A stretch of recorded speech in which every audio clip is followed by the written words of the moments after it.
fully grown. Why a stagnant economy is a sign of success. By Dietrich Vollrath. The United States has suffered from a slowdown in economic growth over the past 2 decades.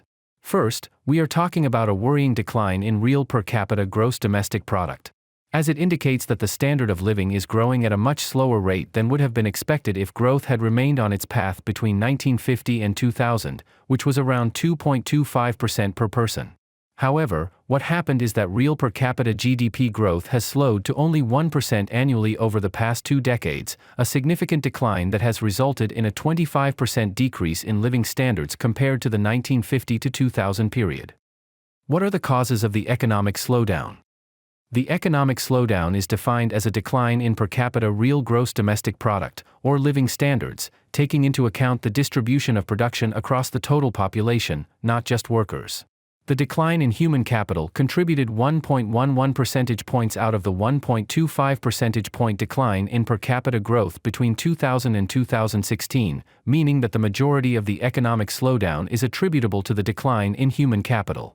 The remaining 0.25 percentage points of the slowdown can be attributed to complementary factors, among which physical capital actually contributes only 0.1 percentage points to the annual growth rate.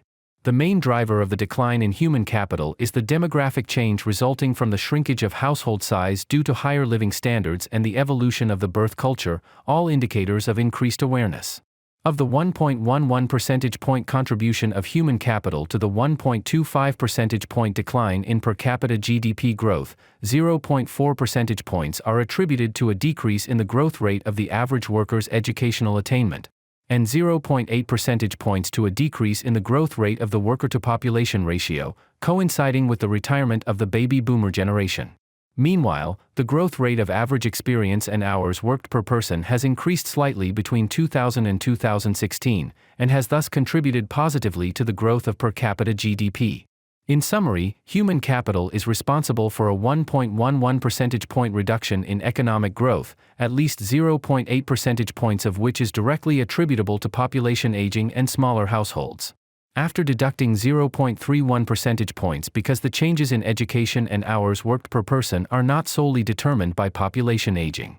Therefore, population aging accounts for approximately 2/3 of the 1.25 percentage point decline in real per capita GDP growth.